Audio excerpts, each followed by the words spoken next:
Life at standstill in Kochi as smoke engulfs the city sky.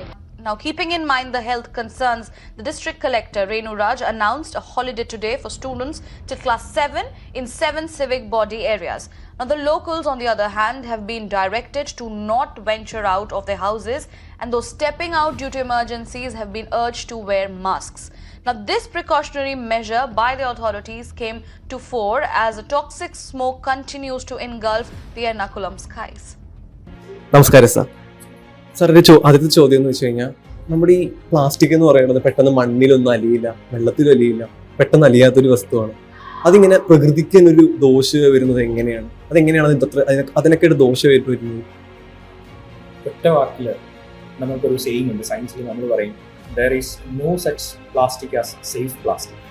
Safe plastic എന്ന് പറയുന്ന ഒരു plastic ഇല്ല എന്നാണ് നമ്മൾ പറയുന്നത്. ഇപ്പോൾ നമ്മുടെ കോളേജിൽ തന്നെ എനിക്ക് തോന്നുന്നു ഒരു 80% കുട്ടികളെങ്കിലും പ്ലാസ്റ്റിക് ബോട്ടിൽസിൽ അതിൻ്റെ അകത്ത് തന്നെ ടപ്പർവെയർ എന്നൊക്കെ പറയുന്ന പോലത്തെ വലിയ കൂടിയ ബ്രാൻഡുകളിൽ പ്ലാസ്റ്റിക്കിൽ വെള്ളം കൊണ്ടുവരുന്ന കുട്ടികളുണ്ടാവും. പക്ഷേ ഏത് പ്ലാസ്റ്റിക്കും ഒരു 40 ഡിഗ്രി സെൽഷ്യസിൽ 35 ഡിഗ്രി 40 ഡിഗ്രി സെൽഷ്യസിന് മുകളിൽ അതിൻ്റെ അകത്തുനിന്ന് ലീച്ചിങ് പാർട്ടിക്കിൾസ് പുറത്തേക്ക് ഒഴുകി വരും എന്നുള്ളതാണ് നമ്മളുടെ എക്സ്പീരിയൻസ് എല്ലാം തെളിയിക്കുന്നത്. അപ്പോൾ സേഫ് ആയിട്ടുള്ള ഒരു പ്ലാസ്റ്റിക് ഇല്ല. നമ്മുടെ നിത്യജീവിതത്തിൽ നമ്മളുടെ അടി മുതൽ മുടി വരെ ബാധിക്കുന്ന ഒരു പ്രശ്നമാണ് എന്ന് തന്നെ പറയേണ്ടി വരും. കേട്ടിട്ടുണ്ടാവും മൈക്രോ പ്ലാസ്റ്റിക്കുകൾ എന്ന് പറയുന്ന സാധനമുണ്ട്. പലപ്പോഴും മൈക്രോ പ്ലാസ്റ്റിക്കുകൾ കാണാൻ പറ്റാത്ത വളരെ പ്ലാസ്റ്റിക്കിൻ്റെ ചെറിയ തരികളാണ്. മൈക്രോ പ്ലാസ്റ്റിക്കുകൾ നമ്മളുടെ ബോഡിയിൽ, ഇപ്പോൾ നമ്മൾ കഴിക്കുന്ന മത്സ്യത്തിൽ, സീയിൽ അതിൻ്റെ പൊല്യൂഷൻ, ഓഷൻ പൊല്യൂഷൻ മൈക്രോ പ്ലാസ്റ്റിക്കുകൾ കാരണം ഉണ്ടായിട്ട് നമ്മളുടെ അകത്ത് എത്തുന്നുണ്ട്. ഇങ്ങനെയുള്ള മൈക്രോ പ്ലാസ്റ്റിക്കുകൾ പലതും എങ്ങനെയാണ് നമ്മളുടെ ശരീരത്തിൽ ബിഹേവ് ചെയ്യുന്നതെന്ന് പോലും നമുക്ക് പലപ്പോഴും അറിയില്ല. കാര്യം അതിൻ്റെ സ്റ്റഡീസ് വന്ന് തുടങ്ങുന്നേ ഉള്ളൂ. ഇതിനെ നമ്മളുടെ ശരീരത്തിന് എലിമിനേറ്റ് ചെയ്യാൻ പുറന്തള്ളാൻ പറ്റുമോ എന്നുള്ളത് നമുക്കറിയില്ല. പിന്നെ നമ്മൾക്ക് വളരെ കൃത്യമായിട്ട് അറിയാവുന്ന പ്ലാസ്റ്റിക്കിൻ്റെ ഇഫക്ട്സ് എന്ന് പറയുന്നത് നമ്മളുടെ ന്യൂറൽ സിസ്റ്റം, റിപ്രഡക്റ്റീവ് സിസ്റ്റം, ഇതിനെല്ലാം വളരെ ദോഷമായിട്ട് ബാധിക്കുന്ന സാധനങ്ങളാണ് ഏത് പ്ലാസ്റ്റിക്കുകൾ. പിന്നെ പ്ലാസ്റ്റിക്കിന്റെ അടുത്ത പ്രശ്നം നിങ്ങൾക്ക് എല്ലാവർക്കും അറിയാവുന്ന പോലെ ബയോഡിഗ്രേഡബിൾ പ്ലാസ്റ്റിക് എന്ന ഒരു ടേം തന്നെ ആളുകളെ തെറ്റിദ്ധരിപ്പിക്കുന്ന ഒരു സാധനമാണ്. കാര്യം പലപ്പോഴും ബയോഡിഗ്രേഡബിൾ പ്ലാസ്റ്റിക്കുകൾക്ക് കൃത്യമായ കണ്ടീഷൻസ് ഉണ്ട്. ഇന്ന കണ്ടീഷൻസ് പ്രൊവൈഡ് ചെയ്താലേ അത് ബയോഡിഗ്രേഡ് ആവുകയുള്ളൂ, അതായത് മണ്ണിൽ അലിഞ്ഞു ചെയ്യുള്ളൂ. അപ്പോൾ നമ്മൾക്കിപ്പോൾ കിട്ടുന്ന പ്ലാസ്റ്റിക് കഷ്ണം അതിൽ ബയോഡിഗ്രേഡബിൾ പ്ലാസ്റ്റിക് എന്ന് എഴുതിയിട്ടുണ്ട്. അപ്പോൾ നമ്മൾ ആ ഒരു ധൈര്യത്തിൽ അത് മണ്ണിലിട്ടാൽ സാധാരണ ഏതൊരു പ്ലാസ്റ്റിക്കും പോലെ അത് അവിടെ തന്നെ കിടക്കും.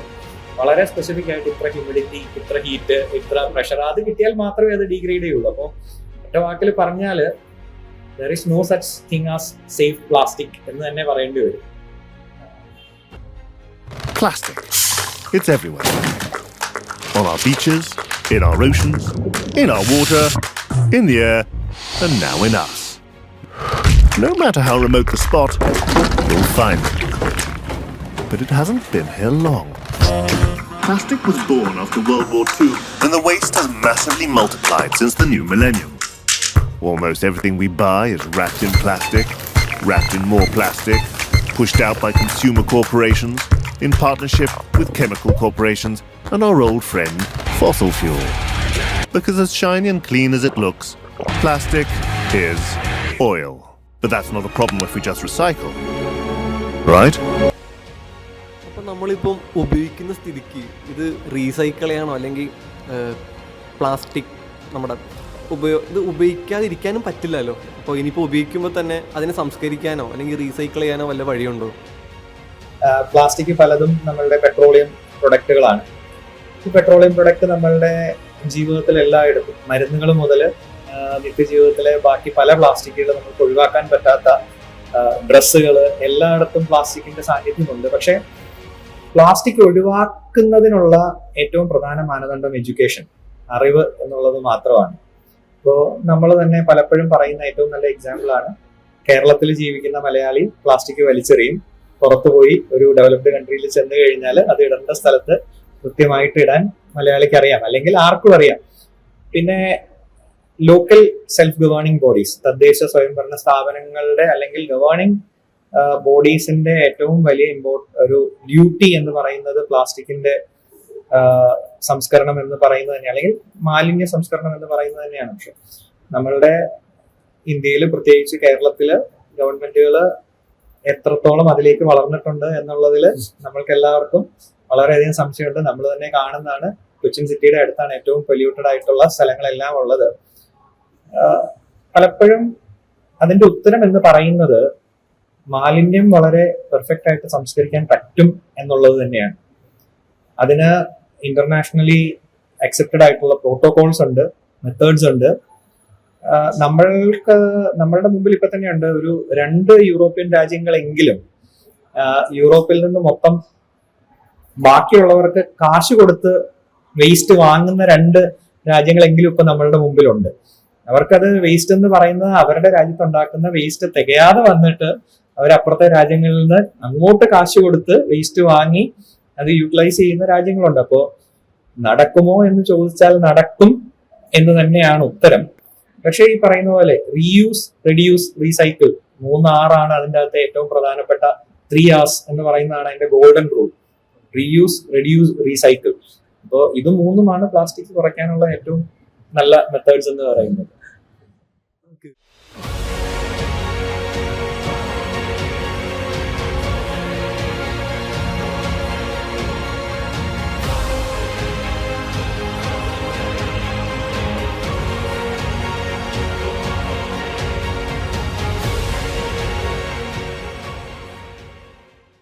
നമ്മളുടെ കോളേജ് എന്ന് പറയുന്നത് ഏകദേശം 3500 സ്റ്റുഡൻസ് ഇപ്പോൾ ഉള്ള ഒരു ഇൻസ്റ്റിറ്റ്യൂഷനാണ്.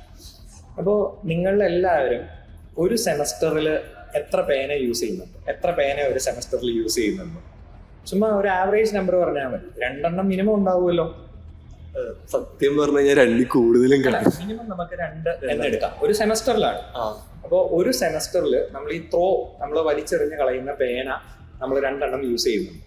അപ്പോൾ 3500 സ്റ്റുഡൻസിന്റെ ആവറേജ് നമ്മൾ എടുക്കണം. അപ്പോൾ ആവറേജ് ഒരാൾ 5 ആയിരിക്കും, ഒരാൾ 0 ആയിരിക്കും. നമുക്ക് ആവറേജ് 2 എടുക്കാം.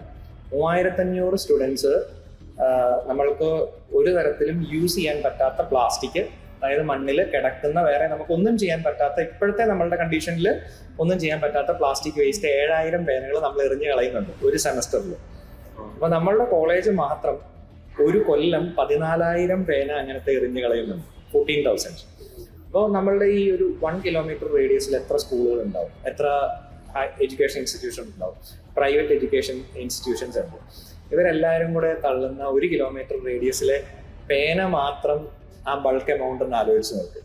ഇനി അത് ഒരു കൊച്ചിൻ കോർപ്പറേഷൻ ആകുമ്പോഴോ അല്ലെങ്കിൽ എറണാകുളം ജില്ല ആകുമ്പോഴോ അതിന്റെ എമൗണ്ട് എന്ന് പറയുന്നത് നമുക്ക് ചിന്തിക്കാൻ പോലും പറ്റാത്ത അത്രയും വലുതാവും. അപ്പോൾ ഇത് മാറ്റാൻ വേണ്ടിയിട്ട് ആകെ എന്താ ചെയ്യേണ്ടത്? നമ്മൾ വേറെ ഒന്നും ചെയ്യണ്ട. നമ്മൾ റീയൂസ് ചെയ്യാൻ പറ്റുന്ന ഒരു പേന യൂസ് ചെയ്താൽ മതി, അത് വലിച്ചെറിഞ്ഞ് കളയാതിരുന്നാൽ മതി. അപ്പോൾ ഒരാള് വിചാരിച്ചു കഴിഞ്ഞാൽ, ഇവിടുത്തെ എല്ലാവരും വിചാരിച്ചു കഴിഞ്ഞാൽ 14000 പേന ഒരു കൊല്ലം മണ്ണിലേക്ക് ചെല്ലുന്നത് നമുക്ക് തന്നെ ഒഴിവാക്കാം.